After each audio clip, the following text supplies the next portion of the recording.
तो दोस्तों स्वागत है आपका हमारे इस नए पॉडकास्ट शो में। इस पॉडकास्ट का नाम हमने रखा है पीओवी, पॉइंट ऑफ व्यू।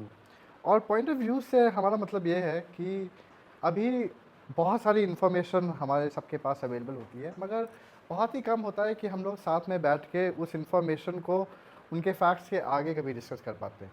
और आजकल जैसा कि आप बहुत से लोग जानते होंगे, व्हाट्सएप यूनिवर्सिटी का बहुत प्रचार हो गया है। तो हमें लगा कि एक ऐसा शो करना चाहिए जो फैक्ट्स पे बात करे, मगर उसके साथ ही साथ जो नई इन्फॉर्मेशन, नई टेक्नोलॉजी, नई प्रकार की सोचने की पद्धतियाँ आ रही हैं, उनको इस्तेमाल करते हुए एक क्रिटिकल एंगेजमेंट करे उस इन्फॉर्मेशन के साथ में। तो आज हमारे साथ में मेरे साथी हैं निशांत तिवारी। निशांत जी, आपने तो न्यूज़ सुनी ही होगी। यस ट्रम्प के ऊपर असैसिनेशन अटेम्प्ट हुआ, और जो कि किसने किया? थॉमस क्रुक्स ने, जो कि एक 20 साल का लड़का है। देख एक एज, ये भी कहते कि हम 25 से ऊपर है तो एक मान सकते थे कि कोई आदमी अच्छे से सोच समझ के अटेम्प्ट किया हुआ। अभी तो कॉलेज से आए हुए उम्र है उसकी, और ये जो भी हुआ है बहुत बेकार हुआ। हाल ही 10 दिन हुए ये हुए। और ऑलरेडी जो पूरा का पूरा अमेरिकन पार्लियामेंट हिल गया है। दोनों साइड इस मामले में तो साथ आ गए। और डायरेक्टर चीटल के साथ में जो उनकी हेयरिंग के दौरान हुआ वो तो आपने देखा ही। कैसा लगा आपको देख के? उनको इतना प्रेशराइज किया गया कि उनको इस्तीफा देना पड़ा अपने पद से, बिकॉज कि उनका कहना है सेनेटर्स का ये एक सीक्रेट सर्विस का पूरा फेलियर है। कोलोसल फेलियर बोला उसको। या और उसके साथ ही उसके इस्तीफे को माइक ड्रॉप मोमेंट बोला गया है ना? It's been 9 days. Either you have the information or you do not. Is that correct? We are still in the process of conducting interviews and an investigation. In my opinion, you do need to be fired immediately. And it is because this is gross incompetence. Both sides of the aisle today have asked for your resignation. Would you like to use my 5 minutes to draft your resignation letter, yes or no? No, thank you. I don't think you should resign. I think you should have been fired. Ma'am, you are a DEI horror story. Actual में कहा जाए तो America अपने आप को वैसे भी बहुत पावरफुल कहता है, उसके पास बेस्ट इंटेलिजेंस एजेंसीज है, इतनी एडवांस टेक्नोलॉजी है, मिलिट्री पावर है। बट इस तरह का अटेम्प्ट होना कहीं ना कहीं उसकी लैब्स को दिखाता है, सिक्योरिटी लैब्स में होता है। जैसे जब कोई प्रेसिडेंट कैंडिडेट होता है तो उसको एक तरह के पर्टिकुलर सिक्योरिटी प्रोवाइड की जाती है। जैसे कि आपने पढ़ा भी होगा कि ट्रम्प के भी केस में यही था, because is a former president. आप छोटे मोटे आदमी नहीं बात कर रहा, मैं एक फॉर्मर प्रेसिडेंट की बात कर रहा हूँ, और करंट प्रेसिडेंट कैंडिडेट है वो। तो अगर उनकी सिक्योरिटी में लैप्स हो सकता है तो कुछ भी हो सकता है। और ये भी कहा जाता है कि अगर ट्रम्प के जिसने ट्रम्प को असैसिनेट करने की कोशिश किया, उसका एक अभी फिलहाल में न्यूज़ आया कि उसने जॉन एफ कैनेडी की असैसिनेशन को बहुत ध्यान से पढ़ा है, क्योंकि जॉन एफ कैनेडी को भी छुपके से मार दिया गया था और आज तक उसकी वजह का पता नहीं चला गया कि उनको असैसिनेट क्यों किया गया। तो अगर हम हिस्ट्री में जाएं तो अमेरिका में ऐसे कई प्रेसिडेंट है, सिटिंग प्रेसिडेंट, जो कि अपने ऑफिस के दौरान ही मारे गए हैं। जैसे उनमें सबसे बड़ा एग्जांपल आप अब्राहम लिंकन को ले सकते हैं, जिन्होंने वहाँ पे स्लेवरी को एबॉलिश करने का काम किया। लेकिन ये एक अजीब बात नहीं है कि एक तो जैसा आपने सही कहा कि ये पहली बार नहीं है जब अमेरिका में ऐसा असासिनेशन अटेम्प्ट हुआ या असासिनेशन होने की कोशिश हुई। मगर ये भी अजीब बात है कि अमेरिका में बार बार जब इस तरह के अटेम्प्ट किए जाते हैं तो कभी भी कोई भी ऐसा नहीं होता है कि जैसे किसी टेररिस्ट ऑर्गेनाइजेशन ने उसकी रिस्पॉन्सिबिलिटी उठा ली हो। जैसे ऐसा नहीं होता है कि कोई और ऐसा संगठन हो जिसने बोला हो कि हमने करवाया था। या जनरली जब टेररिस्ट अटेम्प्ट होते हैं तो ऐसा होता है। हमारे इंडिया में राजीव गांधी को मारने के लिए तमिल टाइगर्स ने हाँ, एलटीटी ने किया था, है ना? तो लेकिन जनरली यहाँ पे अमेरिका में ऐसा नहीं होता है। और कोई ना कोई बहुत ही आम सा व्यक्ति ऐसा, है ना, विल्किस बूथ से लेके कॉमन मैन, ऑसवेल्ड जी, हार्वी ऑसवेल्ड जिसने जॉन एफ कैनेडी को मारा था, कोई बहुत ही, इस केस में क्रुक्स, ऐसा कोई बहुत ही आम आदमी जो है वो उसको जिम्मेदारी दी जाती है। तो क्या आपको संदेहास्पद नहीं लगता है कहीं कि ऐसा कैसे हो सकता है कि दुनिया का सबसे अपने आप को ताकतवर देश मानने वाला देश, उसमें एक कोई भी आम आदमी उठ के प्रेसिडेंट्स तक पहुंच सकता है, उनकी हत्या कर सकता है? ये थोड़ी सी, क्योंकि कंस्पिरेसी थ्योरी का ज़माना है, थोड़ी सी कंस्पिरेसी थ्योरी नहीं लगती है इसमें? मेरे को भी ऐसा लगता है, क्योंकि अगर आप 2018 की बात करें तो वहाँ पे जब प्रेसिडेंशियल इलेक्शन थे, I am just forgetting his name, I will let you know, तो उस टाइम पे उनके ऊपर 2018 की कैंपेन के दौरान उन पर चाकू से हमला होता है और वो बच जाते हैं, वो मरते नहीं, और वो 2018 का प्रेसिडेंशियल इलेक्शन जीत जाते हैं। सो ऐसे बहुत सारी आप केसेस देखेंगे तो आपको देखने को मिलेगा कि असैसिनेशन अटेम्प्ट हुआ और वो जीत जाता है। अभी आप अमेरिका के केस में देख लीजिए, लोगों का मानना है कि डोनाल्ड ट्रंप का जीतना लगभग तय हो चुका है इस असैसिनेशन अटेम्प्ट के पे। इससे पहले का चांस ऐसा नहीं लग रहा था कि ट्रंप जीतेंगे लोगों का ये था कि जीतेंगे हारेंगे वो तो बाद में देखा जाएगा, बट अब ऐसा लग रहा है कि पूरा लोगों का सेंटिमेंट उनके साथ है। ये कैसे हो सकता है? हाँ, मतलब हम ये नहीं कह रहे हैं कि ट्रम्प ने खुद या अपने ऑफ कोर्स मैं ये नहीं कह रहा, इट्स अ थ्योरी जो मैं कह रहा हूँ, मगर ये मेरा पॉइंट ऑफ व्यू हो सकता है। मगर ये जरूर अजीब बात है कि अमेरिका में बार बार जब ऐसा होता है, और जैसे फॉर एग्जांपल जी हार्वे ऑसवाल्ड के टाइम पे भी ऐसा हुआ, क्रुक्स के टाइम पे भी आप देख सकते हो कि तुरंत इनको मार दिया जाता है जो असासिन होते हैं। जी हार्वे ऑसवाल्ड को इनफैक्ट नेक्स्ट दिन मारा गया था, वो भी अगेन एक रैंडम व्यक्ति के द्वारा मारा गया था। तो ये बहुत इंटरेस्टिंग बात है कि हमारे पास ये लोग ज़्यादा वक्त तक नहीं रहते हैं अपनी कहानी सुनाने के लिए और बताने के लिए कि एक्चुअली क्या हुआ, और एक्चुअली इन्होंने क्यों ऐसा किया। और इन तो एक वजह जिसकी वजह से जॉन एफ कैनेडी की डेथ इतनी बड़ी मिथ बनी हुई है, और उसको लेके ऑलिवर स्टोन की एक फिल्म भी है जो एक किताब पे बेस्ड है, और ये सब वो उसकी वजह ये है कि ऑसवेल्ड जिया ही नहीं हमें सच्ची कहानी बताने के लिए, वरना अगर वो शायद जिंदा होता तो हमें उसका पक्ष पता चलता कि एक्चुअली हुआ क्या था। तो उसके साथ भी यही हुआ है, उसको वहीं पे मार डाला गया। जॉन एफ कैनेडी के केस में एक और चीज़ बताई जाती है, जब आप पढ़ेंगे तो उसमें एक छोटी सी कॉन्स्पिरेसी थ्योरी थी जिसे लोग ने नहीं माना, बट एक CIA के एजेंट ने कहा था ये सर, और उस टाइम वो बहुत बड़े लेवल पे थे कि शायद से इसमें प्रेसिडेंट जॉनसन का हाथ हो सकता है, क्योंकि Johnson is next in the line. ये कॉन्स्पिरेसी थ्योरी बिल्कुल थी। और ये भी बात है कि अमेरिका क्योंकि कोई बड़ा संगठन ये जिम्मेदारी नहीं लेता है, तो अमेरिका में इस तरह की कॉन्स्पिरेसी थ्योरी का आगे आना बहुत common, because John F Kennedy जब मारे गए थे तो वॉरेन कमेटी बनाई गई, फिर हाउस कमेटी बनाई गई, पर आज तक इवन तो कैनेडी को भी मरे हुए कितने लंबा टाइम हो गए, पर अभी तक नहीं पता चला कि उन्हें क्यों मारा गया। ये आपको नहीं लगता? जैसे अगर हम अब्राहम लिंकन के केस में बात करें तो जेम्स विल्कस बूथ ने कहा था, तो क्या करता है वो थिएटर में प्ले देखने जा रहे होते हैं, फोर्ड थिएटर अमेरिका में, तो लिंकन वहाँ पे जाके प्ले देख रहे होते हैं अपने। उस टाइम तो आपको पता होगा वो एक बॉक्स होते थे जिसमें लोग बैठ के देखते थे, तो प्रेसिडेंट अपनी वाइफ के साथ बैठ के देख रहे थे। तो जेम्स विल्कस बूथ ने प्लान बना लिया था कि मैं इनका असैसिनेट तो करूंगा। इससे पहले भी वो अटेम्प्ट कर चुका होता है उनको किडनैप करने की, उससे पहले भी वो एक बार कोशिश करते हैं कि हम अब्राहम लिंकन को किडनैप कर लेंगे और फिर जो हमारे उनके कुछ साथी भी कैद में थे उनको छुड़ा लेंगे हम, बट ऐसा नहीं हो पाता। बट वहाँ पे उसको मौका मिलता है कि आज तो टारगेट सामने, आज तो मैं कुछ करूँ, तो वो प्ले के दौरान उनके बॉक्स में पहुँचता है, पॉइंट ब्लैंक रेंज पीछे से क्लोज रेंज से मारता है, उसके बाद वो बॉक्स से डायरेक्ट स्टेज पे जंप मारता है और वहाँ से भाग जाता है। बिकॉज उस टाइम इतनी टेक्नोलॉजी नहीं थी, ना आर्मी इतने अच्छी पुलिस थी कि जो आप तुरंत पकड़ा, आपने वायरलेस में इंफॉर्मेशन प्रोवाइड कर दिया कि अरेस्ट करो इस आदमी को, यहाँ से भागा है। बट उस टाइम सिक्योरिटी भी उतनी टाइट नहीं होती, तो वो वहीं पे उनको मार देता है और अगले दिन हॉस्पिटल पहुँचते पहुँचते शायद से उनकी मौत हो जाती है। तो इन अब्राहम केस आपको पता है उसने उसको क्यों मारा, क्योंकि वो अफ्रीकन अमेरिकन को राइट दे रहे थे, वोट्स राइट। बट अगर आप जॉन कैनेडी की बात करोगे तो उसमें तो पता ही नहीं चला क्यों मारा गया उन्हें। लेकिन मतलब एक और बात ये भी है कि जैसे अभी क्योंकि अभी हमारा मीडिया का इतना प्रोलिफरेशन हो गया है, जैसे जॉन एफ कैनेडी के केस में हमारे पास एक बड़ा वीडियो था जिससे कि काफ़ी कुछ है ना, ऑथेंटिकेट की बड़ा वीडियो। उसके अब हमारे पास ट्रम्प के बहुत सारे वीडियोस हैं, क्योंकि मीडिया चेंज हो गया है, सबके हाथ में फ़ोन है, हर कोई शूट कर सकता है। ऑफ कोर्स कई ज़माने पहले ऐसा नहीं था। तो एक तो ये पूरी अवेयरनेस है जिसकी वजह से ये केस जो ट्रम्प का है वो थोड़ा सा इंटरेस्टिंग है, क्योंकि हमारे पास ऑल ऑफ अ सडन अब बहुत अलग अलग तरफ से प्रूफ आ रहे हैं ना। जैसे डायरेक्टर चीतल से एक सवाल जो पूछा गया था वो ये भी था कि ये जो शूटर था उसे पहले ही आइडेंटिफाई कर लिया गया था, और लोगों ने ऑलरेडी इसको लेके हल्ला भी मचाना शुरू कर दिया था कि इंटरव्यू में बिल्कुल।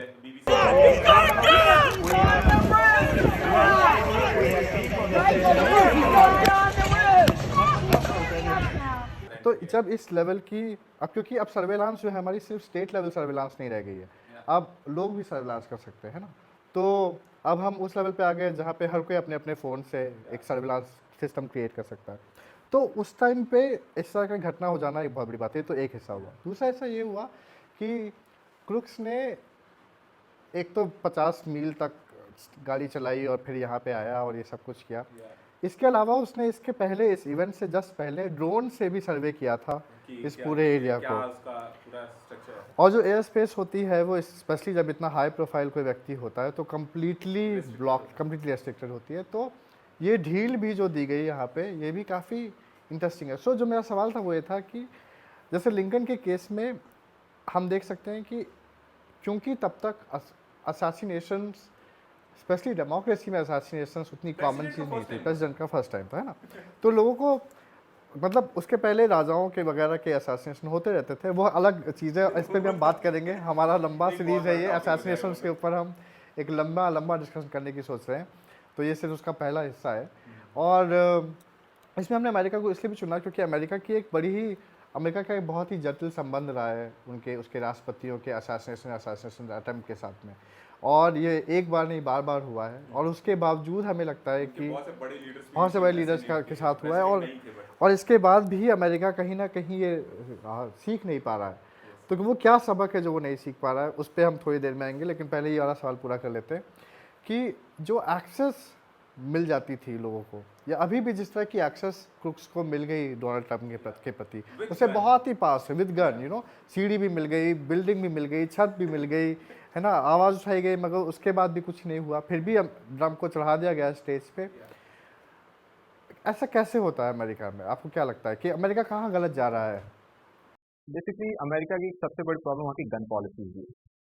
जो अगर आप प्यू रिसर्च सेंटर की बात करें तो ऑलमोस्ट 40% जो एडल्ट यूथ है उसके पास गन है। वो गन किसी भी रीजन की वजह से उनको मिल गया, चाहे वो शूटिंग होगा या किसी को प्रोटेक्शन का होता है, किसी ने ऐसे ही खरीद लिया। अगर इनकेस हम इंडिया में बात करें तो हमें तो जल्दी गन मिलेगा नहीं, है ना। अगर आपको गन मिलती भी है तो वो एक 2-3 टाइप की गन होती है जो आपको अलाउ की जाती है सिटीजन को रखने के लिए, नॉट दिस स्नाइपर राइफल। बड़ी कॉम्प्लिकेटेड प्रोसेस है, और Yeah. ये सब कुछ हमारे को इंडिया में तो नहीं मिलेगा। तो वहाँ की गन पॉलिसी, बिकॉज ये भी माना जाता है कि जो अमेरिका का बिजनेस है ना मेन, वो वेपन बिजनेस भी है, तो उसको अपना एक बहुत बड़ा जो अपना पैसा है वो उसी से कमाता भी है। तो अगर क्योंकि पहली बात तो क्रूप 20 का था, उसके पास गन एक्सेस कहाँ से, तो पता चलता है कि उनके फादर की वो गन थी जिससे उसने असैसिनेट करने की कोशिश किया ट्रम्प को। और फिर अगर हम पहले भी बात करें तो पहले भी लोगों को इजीली एक्सेस हो जाते थे गन्स का। अमेरिका में तो यही हुआ है फिलहाल। अगर आप कहीं से भी हिस्ट्री पढ़िए, चाहे आप लिंकन पढ़िए, चाहे आप जॉन एफ कैनेडी पढ़िए, या आप मार्टिन लूथर किंग जूनियर को पढ़िए, या रॉबर्ट एफ कैनेडी को पढ़िए, सबके केस में यही हुआ है। एक बात तो मुझे समझ में नहीं आती अमेरिका की, जो कि हम इंडियन इलेक्शन में भी देखते हैं कि आपका इलेक्शन से पहले सारे गन सबमिट कर दिए जाते हैं कि आपके पास ना तो गन रहेगी ना आप कर। और दूसरी ये होता है कि अगर किसी को इस संदिग्ध चीजों के साथ पकड़ा भी जाता है इंडिया में तो उसको कभी आगे बढ़ने दो। यहाँ पे ये हुआ कि वो आदमी गन लेके चला कैसे गया उस सेंटर में, बिकॉज एक रेडियस होता है जिसको ब्लॉक कर दिया जाता है। इवन तो हमारी तरह अगर लीडर ऑफ ऑपोजिशन भी कहीं जाए तो एक सर्कल होता है जिसके बाद कहते हैं कि नहीं इसके अंदर कुछ नहीं जाएगा, यहाँ तक कि आदमियों को भी नहीं चढ़ने देते जल्दी अगर उनके पास परमिशन ना हो तो। ट्रम्प के केस में वो इतना फास्ट चला गया, and he has a perfect shot Trump पे। अगर ट्रम्प की किस्मत अच्छी नहीं होती, अगर वो नहीं मुड़ते, तो आई थिंक आज हम ट्रम्प को श्रद्धांजलि दे रहे होते हैं रादर देन इस बात को कंटिन्यू करने। या बिकॉज अगर देखा जाए जिस तरह से इससे इनको असैसिनेट करने की कोशिश की गई, ऐसी doctor Martin Luther king junior को भी करने की कोशिश की गई। वो क्या होता है, वो सैनिटेशन वर्कर्स के लिए लड़ने के लिए जा रहे होते हैं, उसके बाद वहां पे वो अपने होटल के लॉबी में खड़े होते हैं सेकंड फ्लोर पे, और उनको वहीं पे एक स्नाइपर उनके नेक में मारता गोली, एंड वो ऑन द स्पॉट मर जाते हैं। तो ये भी एक देखने की बात है, क्योंकि मार्टिन लूथर किंग बेशक थे वो प्रेसिडेंट नहीं थे, बट वो एक बहुत बड़े मूवमेंट लीडर थे जिन्होंने ब्लैक्स के राइट के लिए बहुत बहुत लंबे तक लड़ाई की है। उन्होंने जिस सिविल मूवमेंट को क्रिएट किया था इक्वालिटी के लिए, मतलब किसी ना किसी को तो पसंद नहीं आया होगा। हाँ, but and so because about the gun laws, the interesting thing is कि किसी भी कंट्री की लार्जर आइडियोलॉजी को आप उसके लीगल सिस्टम से समझ सकते हैं, है ना। तो अमेरिका में क्या है कि प्राइवेट प्रॉपर्टी बहुत वैल्यू की मानी जाती है उसकी, है ना, और जितने भी सिटीजन हैं उनको उनकी प्राइवेट प्रॉपर्टी के प्रति बहुत लगाव भी होता है, उनको बहुत अधिकार भी दिए जाते हैं। तो जैसे हमारे यहाँ पे प्राइवेट प्रॉपर्टी भी इंपॉर्टेंट होती है, मगर प्राइवेट प्रॉपर्टी सुपरसीड नहीं करती है लार्जर लीगल सिस्टम को। मगर अमेरिका में अगर कोई आपकी प्रॉपर्टी पे है और आप उसे थ्रेटन फील कर रहे हो तो आप उसे गोली मार सकते हो, है ना, क्योंकि आप अपनी प्रॉपर्टी को प्रोटेक्ट कर रहे हो। हाँ, ये बहुत ही कॉमन चीज़ आपने बहुत सारे वीडियोज़ में भी देखी होगी अमेरिका वगैरह ना, बहुत ही कॉमन चीज़ है। हाँ, एक बहुत ही फेमस सिटीजन केन, तो बहुत फेमस ऑर्सन वेल्स की फिल्म, उसकी ओपनिंग उसमें ही दिखाता ट्रेसपासर्स आर नॉट अलाउड। हाँ, सो ये बहुत ही कॉमन चीज़ है, और ये कहीं ना कहीं हमें ये भी दिखाती है कि कितनी इंटरेस्टिंग बात है कि अमेरिका जो स्वयं किसी और की ज़मीन पे बना हुआ है, वो उस ज़मीन की प्रॉपर्टी को अब जो उसके वाइट लोग हैं, स्पेशली वाइट सिटीजन हैं, उनके लिए बहुत हक देता है। और क्योंकि वो उन वाइट सिटीजन को इतना हक दे रहा है, इसीलिए वहाँ पे गन लॉज इतने लूज हैं, है ना। ये गन लॉज ब्लैक लोगों को प्रोटेक्ट करने के लिए नहीं है, या नेटिव अमेरिकन्स को प्रोटेक्ट करने के लिए नहीं है, ये सिर्फ वाइट्स के अपने प्रॉपर्टी को और अपने और अपनी जो भी उनको लगता है कि उनकी प्रॉपर्टी है, जो भी उनको लगता है कि उनकी चीज़ें हैं, उनको प्रोटेक्ट करने के लिए उन्होंने वो ये लॉज बना रखे। लेकिन इसका साइड इफ़ेक्ट ये है कि अब हम अगर असैसिन से थोड़ा सा आगे जाएं तो क्राइम रेट बहुत हाई है, और अमेरिका में मतलब इन जनरल इन वेस्ट में, लेकिन अमेरिका में भी बहुत स्पेसिफिकली मास शूट आउट्स बहुत ही कॉमन चीज़ है। इवन तो इन स्कूल्स हो जाते हैं Exactly, even in schools. So, and that says something about American, thing कि ऐसा क्यों हो रहा है। एक और जो बड़ा अच्छा एंगल है जो हमें ज़रूर से टच करना चाहिए, वो ये है कि जब ये क्रूक्स वाला केस भी हुआ था, तो बहुत सारे लोग जो स्पेशली रेस को लेके काम करते हैं, उन्होंने बोला कि थैंक गॉड कि ये लड़का वाइट था। अगर ये लड़का वाइट नहीं होता अगर तो ब्लैक होता तो बहुत सी बहुत बड़ी प्रॉब्लम हो कंट्रोवर्सीज होती जाती, है या कोई मुस्लिम लड़का होता तो इसको लेके एक अलग लेवल की वो एक कर terrorist जाती, से कर organization जाता। से उसे जोड़ जो दिया जाता। बाय द वे जो इंटरेस्टिंगली इनफ जब ये हियरिंग हुई चीटल की, तभी भी डायरेक्टर चीटल की तभी भी बोला गया था कि ईरान की तरफ से थ्रेट था ट्रम्प को, और अगर ये लड़का मुस्लिम होता तो शायद उसको ईरान से जोड़ दिया जाता या इस तरह से कुछ कर लिया जाता, और ऊपर से नाम हटाने के लिए कुछ ना कुछ होता। तो इसका मतलब ये भी है कि जब वाइट लोग करते हैं तो फिर क्या होता है कि अब एक तो आप उसे किसी संगठन से नहीं जोड़ते हो, और दूसरा ये कि आप बहुत आसानी से कहते हो कि ये बच्चा या ये लड़का, और हमेशा लड़के ही होते हैं वो, मानसिक रूप से प्रताड़ित था या परेशान था, या ऐसा कोई ना कोई मानसिक रोग था या ऐसा कुछ था। तो जो भी हमें सोचने में मजबूर करती है, क्या अमेरिका में सच में इतना बड़ा मेंटल हेल्थ क्राइसिस है कि लोग शूट आउट कर रहे हैं और बाहर निकल के एक दूसरे को मारने पे उतारू हो गए, सिर्फ वाइट लोग, क्योंकि क्लियरली ब्लैक लोगों को इतने मेंटल हेल्थ इशू नहीं हो रहे हैं, और ब्राउन लोगों को मेंटल हेल्थ इशू नहीं हो रहे हैं। शायद कोई विशेष प्रजाति की मेंटल हेल्थ इशू है जो सिर्फ वाइट लड़कों को होती है, और ताकि उन्हें इस तरह की समस्या से निकाल दिया जाए। तो ऐसा लगता है कि ये एक बड़ा क्राइसिस है अमेरिका में। अगर देखा जाए तो भेदभाव तो हर जगह है, चाहे आप किसी भी कंट्री में जाएं, अब आप चाहे अमेरिका में जाए, तब कि इतना अपने आप को लिटरेट कंट्री कहता है, इवन दो आप यूरोपियन कंट्रीज़ में जाओ, आपको वहाँ पे भी देखने को मिलता है कि रेशियल डिस्क्रिमिनेशन बहुत है। हमारे इंडिया में ये होता है कि कास्ट है, कास्ट के अंदर सब कास्ट है, हमारे उसके यहाँ अंदर वैसे हमारा रेस चलता होता है, ऐसा नहीं है, Yeah. जैसे ब्लैक लोगों के और फिर प्रति अमेरिका में हमारा तो ब्लैक एंड रवैया व्हाइट का तो खराब है। बहुत ज़्यादा है। हाँ, हमारे यहाँ भी खराब है। आई मीन खिड़की में जो हुआ था दिल्ली में, हम रात को सारे लोगों के साथ इतना बुरा व्यवहार किया था अचानक से, यहाँ के एक एमपी ने वो तो उसमें होता है, ये तो उनका अपना चलता ही रह रहा है, वो पुरानी प्रथा है। ये आज से मैं बोला नहीं, जब लिंकन को असैसिनेट किया गया तो प्रॉब्लम ये थी, black and white. Martin Luther king को वो किया गया, ब्लैक एंड व्हाइट, ठीक है। और अगर रॉबर्ट एफ कैनेडी को भी देखोगे तो उसमें भी वो सिविल राइट मूवमेंट को लेकर ना कुछ ज़्यादा ही वो हो रहे थे, क्योंकि वो एक लेगेसी को लेकर चल रहे थे। जॉन एफ कैनेडी जो कि मार्टिन लूथर किंग के साथ लड़े थे इस चीज़ के लिए कि हमें इक्वालिटी क्रिएट करनी चाहिए। अब बहुत हो गया हम दोनों का लड़ना, मतलब वाइट एंड ब्लैक का लड़ना, अब हमें इक्वालिटी पे डिस्कशन करना चाहिए, इस इनक्वालिटी को खत्म करना चाहिए ग्राउंड से। मार्टिन लूथर किंग यही करते, मतलब अगर आप 60 से 70s का टाइम देखो तो 3 सबसे बड़े लीडर मारे गए अमेरिका के, John F Kennedy, doctor Martin Luther king junior, Robert F Kennedy. So that is exactly what civil war was about, right? पहले segregation होता था, क्योंकि अब मैं चाहता हूँ कि हम थोड़ा वहाँ से शिफ्ट होते हुए थोड़ा उस पर मीडिया पे, क्योंकि इस तरह के इवेंट्स मीडिया में कैसे वो करते हैं, ये हमारा लास्ट सेक्शन है, इस पे आ जाते हैं। तो जैसे for example think of gone with the wind, जो एक नॉवेल भी था मार्गरेट मिचेल का, और बाद में फिल्म बनी थी, बहुत फेमस फिल्म है, बहुत ऑस्कर मिले हैं उसको, बहुत इंपॉर्टेंट फिल्म है वो हमारी फिल्म हिस्ट्री की।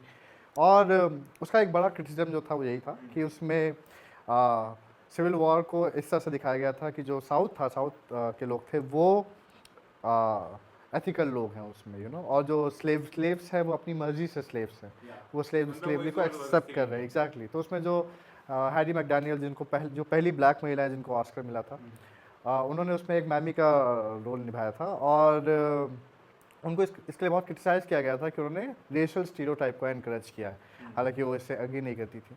तो एक तरफ तो हमें ये मिलता ही है ना कि मीडिया में इस तरह के इश्यूज़ कैसे वो होते हैं, लेकिन उसके आगे अगर हम आए तो JFK पे ऑब्वियसली फिल्म बनी है, लिंकन पे फिल्म बनी है ना, ऐसे बहुत सारे सेल्मा बनी है मार्टिन लूथर किंग के ऊपर, और इस तरह के बहुत सारे इश्यूज़ और लोगों को लेके जो फिल्में बनती हैं, उनमें भी एक ख़ास तरह से किस तरह से इस तरह के जो असैसिनेशन अटेम्प्ट है उनको लेके बात होती है, ये सोचने की बात है। इसको मैं थोड़ा सा और अलग एंगल देना चाहूँगा, क्योंकि हम मीडिया की बात कर रहे हैं, तो कभी कभी उल्टा भी मीडिया काम करता है। जैसे रोनाल्ड रेगन को मारने के लिए हिंकली आया था, हिंकली ने एक्चुअली टैक्सी ड्राइवर देखी थी और जोडी फोस्टर से बड़ा अट्रैक्ट हो गया था वो, और जोडी फोस्टर को इम्प्रेस करने के लिए उसने रोनाल्ड रेगन के ऊपर असैसिनेशन अटेम्प्ट किया था। हम जनरली बोलते हैं कि फला चीज़ देख के लोगों पे प्रभाव पड़ता है, एक्शन फिल्में देख के लोगों पे प्रभाव पड़ता है। टैक्सी ड्राइवर को देख के अगर आप टैक्सी ड्राइवर देख के ये डिसाइड कर रहे हैं कि आपको प्रेसिडेंट को मारना चाहिए, तो आप कहीं बहुत गलत जा रहे हैं, क्योंकि फिल्म बिल्कुल भी उस बारे में वो फिल्म को समझ नहीं पाए जो बनी किस लिए है ना। But on the other side of it there are film जो स्पेसिफिकली इस तरह की चीज़ों को अप्रोच करते हैं, सिविल वॉर को अप्रोच करती है फॉर एग्जांपल, है ना। एक बहुत ही कंट्रोवर्शियल फिल्म जिसको ऑस्कर मिल गया था जिस साल ब्रॉकबैक माउंटेन आई थी, क्रैश, जो रेसिज्म को बहुत हल्के तरीके से लेती है, स्ट्रक्चरल तरीके से नहीं लेती है, बल्कि पर्सनल तरीके से लेती है ना। तो उस तरह के इश्यूज भी होते हैं। एक और जो चीज़ मुझे याद आ रही है जो हम डिस्कस भी कर रहे थे पहले, एक ब्रॉडवे प्रोडक्शन है स्टीफन सॉन्डाइम का, असैसिन्स नाम से, हाँ, जिसमें अमेरिका में इस सारे प्रेसिडेंट्स को मारने की कोशिश करने वाले या मारने वाले लोगों असैसिन्स के ऊपर बनाया है वो, जिसमें बूथ भी आता है, ऑसवेल्ड भी आता है और ऐसे बहुत सारे कैरेक्टर्स आते हैं, जो अपने आप में एक बहुत इंटरेस्टिंग काइंड ऑफ प्रोडक्शन है। और उसका जो मूल सिद्धांत है वो ये है कि वो ये कहने की कोशिश करता है कि जैसे आम इंसान से निकल के प्रेसिडेंट्स बनते हैं, वैसे ही आम इंसान से निकल के असैसिन भी बनते हैं, और उनकी भी एक अपनी कोई ना कोई मीडिया इसमें क्या काम करती है ना, इमेज क्रिएट कर देती। अगर किसी ने कह दिया Trump is like Hitler, Trump आएगा ये नहीं होगा, ट्रम्प आएगा अमेरिका को खतरा, तो मे भी हो सकता है जो क्रुक्स था उसके ऊपर इस चीज़ का ज़्यादा इम्पैक्ट पड़ गया। आपको पता होगा कि मीडिया का बहुत ही बड़ा साइकोलॉजिकल इम्पैक्ट होता है किसी भी चीज़ पे। He talks about the blood of America as being poisoned, echoing the same exact language used in Nazi Germany. कि हम कहते तो कि नहीं हम रियलिटी क्रिएट नहीं, बट एक तरह से मीडिया सोशल रियलिटी क्रिएट करती है। और इसका एक और बहुत अच्छा एग्जांपल ये है कि जब हम 1990s में all of a sudden Bharat में बहुत सारी मिस यूनिवर्स और मिस वर्ल्ड बनना शुरू हो गई थी। उसके पहले सिर्फ एक रीता फरिया बनी थी मिस वर्ल्ड, उसके अलावा कोई भी नहीं बनी थी, और अचानक से ये शुरू हो गया। अच्छा, रीज़न ये था कि हमारी जो इकोनॉमी है वो तभी हाल ही में लिबरलाइज हुई थी, और अचानक से इंटरनेशनल ब्रांड्स यहाँ पे अपनी पैठ बनाना चाहते थे, स्पेशली ब्यूटी ब्रांड, क्योंकि ब्यूटी का बिजनेस बहुत बहुत तगड़ा होता है, बहुत बड़ा होता है। तो उनको समझ में आया कि वो कैसे कर सकते हैं, वो तभी कर सकते हैं जब पहले वो यहाँ की लड़कियों को एक्सेप्ट करें एज रियली ब्यूटीफुल, और फिर एक स्टैंडर्ड क्रिएट कर दे ब्यूटी का, जो बाकी सब लड़कियाँ ऐश्वर्या राय जैसा बनना चाहती हैं, है ना। सो अब ऑल ऑफ अ सडन आप सब वो मेकअप ब्रांड खरीदेंगे जो ऐश्वर्या राय प्रमोट करेगी, and that's how it is built. So it is always, the point is it is always a capitalist idea, ये ब्रांड क्रिएशन और सब हमेशा इसमें पैसा ज़रूर इन्वॉल्व होता है। जो आपको भी पता है इलेक्शन टाइम में क्या होता है, दोनों पार्टीज की तरफ से आपको भर भर के कंटेंट दिया जाता है मीडिया पे। देखो, कोई आपको हिटलर बताएगा, कोई आपको गद्दाफी बताएगा, कोई आपको मुसलिनी बताएगा कि ये आएगा तो ये कर देगा, ये आएगा ये कर देगा। अब हो या ना हो ये अलग बात है, बट उससे क्या होता है आपके दिमाग में एक परसेप्शन क्रिएट होने लग जाता है कि हाँ या एक तरह से आप ना, हम कहते हैं कि नहीं मीडिया क्या कर सकता है, ये एक नहीं क्रिएट कर सकता, बट अगर मैं एक ही चीज़ को आपको बार बार दिखाऊं, आपको बार बार उस पर वो करूँ कि let's see this this this this this this, you will start thinking like that कि अच्छा कुछ होगा, ज़रूर होगा, तभी ये ऐसे बता रहा है। तो मतलब ये हो सकता है कि क्रुक्स को किसी ने बताया कि Trump is like Hitler, is going to just destroy this constitution of America, and we are not going to see any this in the future, the rights we got, and तो इसलिए कहीं हो सकता है कि उसने उस assassination को attempt किया, because in his perception he is right कि मैं जो कर रहा हूँ एक तरह से आगे। इनफैक्ट पियर्स मॉर्गन के शो में उन्होंने इस बात को डिस्कस भी किया था कि कैसे इस पर्टिकुलर जो रेटरिक है, ये जो लैंग्वेज है वायलेंस की, ये बहुत डेंजरस होती है। और साथ बात है कि ये वायलेंस सिर्फ ट्रम्प के खिलाफ नहीं इस्तेमाल हुई है, ट्रम्प ने खुद भी यूज़ की है इस तरह की लैंग्वेज। सो इसलिए हर देश में ये बहुत ज़रूरी है कि जब हम पॉलिटिकल बातें करें तो हम एक ख़ास तरह की भाषा से अपने आप को बचाने की कोशिश करें, स्पेशली वायलेंट भाषा से, अग्रेसिव भाषा से। अगर हम आइडियोलॉजी की डिस्कशन करें तो हमें आइडियोलॉजिकल ही रहना चाहिए, उसमें किसी को मुसोलिनी से कंपेयर करना और हिटलर से आजकल बहुत ज़्यादा कॉमन हो गया है ना। और ये कोई एंड प्राप्त नहीं करता है ना, क्योंकि ये ऑलवेज आपके दिमाग में हेट क्रिएट करता है। एग्जैक्टली। जब बैटल दो आइडियोलॉजीज के बीच है तो आप उसको उस हिसाब से लगे, जिसमें कहते हैं कि हम वार्तालाप कीजिए कि आपको क्या प्रॉब्लम है, आपकी पॉलिसीज कैसे हमसे अच्छी। अमेरिका में तो एक बहुत अच्छा सिस्टम है प्रेसिडेंशियल डिबेट का, एग्जैक्टली। आप उससे डिसाइड कीजिए आपको किसको प्रेसिडेंट चुनना है। आप सोशल मीडिया पे क्यों इतना इन्फ्लुएंस हो रहे हैं? तो ये डेफिनेटली एक बात है। और दूसरा ये भी कि हम जब इंडिया पे आएंगे और साउथ एशिया पे आएंगे तो हम इसके बारे में और ज़्यादा थोड़ा डिस्कशन करेंगे। साउथ एशिया में भी ज़रूर आएंगे और इस पर ज़्यादा डिस्कशन करेंगे कि कैसे स्पेशली जब आप सिनेमा या इस तरह का मीडिया इस्तेमाल करते हैं किसी पर्टिकुलर व्यक्ति या किसी पर्टिकुलर आइडियोलॉजी को कम्प्लीटली विलेनाइज करने के लिए, तो फिर आप कभी ना कहीं एक तरह का वायलेंट इंटेंशन लेके चलने की कोशिश करते हैं, जो बहुत डेंजरस है, सो इसके बारे में हमें थोड़ा सा केयरफुल रहना चाहिए। Yes. है ना? और इसके साथ ही आई थिंक आज के कॉन्वर्सेशन में ख़त्म करना चाहिए। If there is anything else you want to add to that? No, that's it. ठीक है, थैंक यू।